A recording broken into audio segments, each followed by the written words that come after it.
दिशा में आगे हो रहा है। और मैं चाहूंगा कि देश ने बार बार चुनाव इस देश की प्रगति में रुकावट बन रहे हैं, गतिरोध पैदा कर रहे हैं। आज कोई भी योजना को चुनाव के साथ जोड़ देना आसान हो गया है, क्योंकि हर 3 महीने 6 महीने कहीं न कहीं चुनाव चल रहा है। कोई भी योजना जाहिर करोगे आप तो मीडिया में देखेंगे, चुनाव आया तो फलाना हो गया, चुनाव आया तो फलाना हो गया। हर काम को चुनाव के रंग से रंग दिया गया है और इसलिए देश में व्यापक चर्चा हुई है। सभी राजनीतिक दलों ने अपने विचार रखे हैं। एक कमेटी ने बहुत बढ़िया अपना रिपोर्ट तैयार किया है। वन नेशन वन इलेक्शन के लिए देश को आगे आना होगा। मैं लाल किले से तिरंगे की साक्षी में देश के राजनीतिक दलों से आग्रह करता हूं, देश के संविधान को समझने वाले लोगों से आग्रह करता हूं कि भारत की प्रगति के लिए, भारत के संसाधनों का सर्वाधिक उपयोग जन सामान्य के लिए हो, उसके लिए वन नेशन वन इलेक्शन के सपने को साकार करने के लिए हमें आगे आना। कहना है कि राज्य सरकारों जिनका टर्म बचा रहेगा वो भंग कर दी जाएंगी, केंद्र उनको भंग कर देगा। क्यों भंग कर देगा भाई?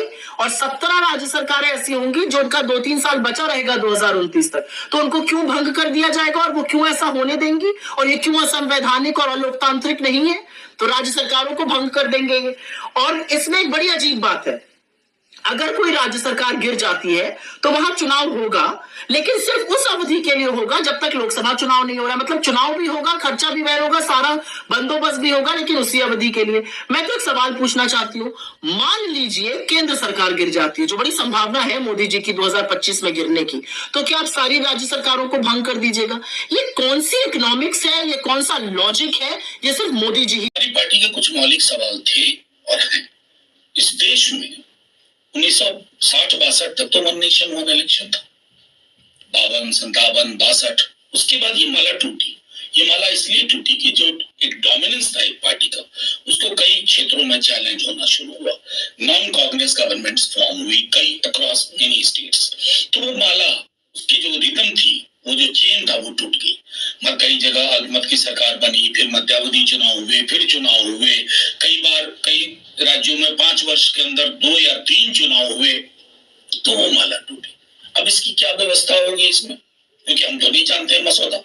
2 चीजें हो सकती हैं, एक पूरे देश में और राज्यों में एक साथ चुनाव हो, और अगर कहीं मान लीजिए उत्तर प्रदेश या मध्य प्रदेश में सरकार किसी की नहीं बनी, या तो आप प्रॉक्सी गवर्नमेंट राज्यपाल राष्ट्रपति के माध्यम से रखिएगा अगले चुनाव तक, या फिर चुनाव होगा। और अगर फिर चुनाव हुआ तो माला टूट गई, क्योंकि फिर तो ऐसा नहीं है ना सब बंद करके चुनाव करें। और सबसे बड़ी चीज कि 240 के मैंडेट के बाद लगा था कि माननीय मोदी जी अब रोजगारोन्मुख चीजों पर बात करें, और कुछ नहीं है।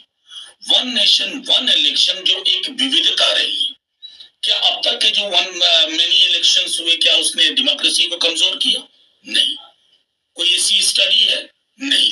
वन नेशन वन इलेक्शन इस सरकार का पुनः एक ऐसा ऑब्सेशन है जिसकी जड़ें कहीं नहीं है, सिर्फ इसमें कि डाइग्रेशन हो, कुछ दिन हेडलाइन मैनेजमेंट हो, चर्चा हो, क्योंकि आपके पास इस तरह की कंटिजेंसीज के लिए। और आजकल इन्होंने एक और जुमला शुरू किया है, कहते हैं वन नेशन वन इलेक्शन। मैं आपसे पूछना चाहता हूं, नेता काबू नहीं आते किसी के। कब काबू आते हैं नेता? चुनाव में काबू आते हैं। जब चुनाव होता है तब नेताजी आपके सामने हाथ जोड़ के आते हैं, आपके घर का दरवाजा खटखटाते हैं, आपसे बड़ी मीठी मीठी बातें करते हैं। जो आप कहते हो सब चांद मांगोगे, चांद भी देंगे नेताजी। चुनाव में काबू आते हैं नेता। कभी विधानसभा चुनाव होता है, कभी लोकसभा चुनाव होता है, कभी पंचायत चुनाव होता है, कभी नगर निगम का चुनाव होता है। अब ये नेताओं ने, बीजेपी वालों ने मिलकर ठान ली, बोले यार रोज रोज की पचड़ा खत्म करो, 5 साल में अब एक चुनाव होगा। सारे चुनाव कहते हैं एक साथ होंगे, सारे चुनाव एक साथ कराएंगे, 4.5 साल घूमेंगे, ऐश करेंगे पूरी दुनिया में। पेरिस जाएंगे, टोक्यो जाएंगे, लंदन जाएंगे, अमेरिका जाएंगे, कनाडा जाएंगे, सिंगापुर जाएंगे, ऐश करेंगे 4.5 साल। और फिर 4.5 साल बाद आके आपके गैस के सिलेंडर के 200 रुपए कम कर देंगे और कहेंगे वोट दे दो।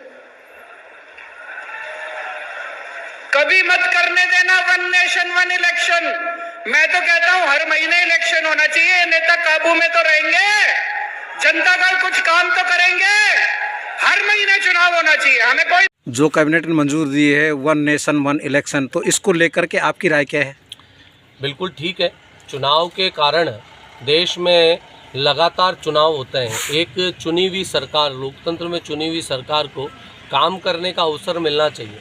हमारे देश में चुनाव की पद्धति और प्रणाली इस प्रकार है, हर 6 महीने में कहीं ना कहीं किसी न किसी प्रकार के चुनाव होते हैं और उस चुनाव के कारण, आचार संहिता के कारण, एक लंबा समय के कारण विकास बाधित होता है, जनप्रतिनिधि और सरकार के अधिकार खत्म हो जाते हैं। तो एक वन नेशन वन इलेक्शन का अगर सिद्धांत और कानून आता है तो निश्चित रूप से चुनी हुई सरकारों को पर्याप्त समय मिलेगा। पर्याप्त खर्चे से देश की जनता के जो गाड़ी कमाई का पैसा सरकार के खजाने में जाता है, जो चुनावों के अलग अलग चुनावों में खर्च होता है, उससे भी देश की जनता बचेगी। चुनावों के कारण जो विकास के कार्य बाधित होते हैं उससे भी देश की जनता बचेगी और चुनी हुई सरकार को एक पर्याप्त समय भी मिलेगा। तो मैं इसका भरपूर समर्थन करता हूं और माननीय प्रधानमंत्री जी ने सही सोच और सही समय पर इस कदम को उठाया, हम इसका स्वागत करते हैं। सर, जैसे मान लो त्रिशंकु विधानसभा आ गई या लोकसभा आ गई तो फिर क्या होगा? त्रिशंकु विधानसभा अगर आई, किसी का स्पष्ट बहुमत नहीं आया और लोकसभा में किसी का बहुमत नहीं आया तो फिर क्या होगा? आप निश्चिंत रहिए, आने वाले 50 सालों तक भारतीय जनता पार्टी का शासन रहने वाला है।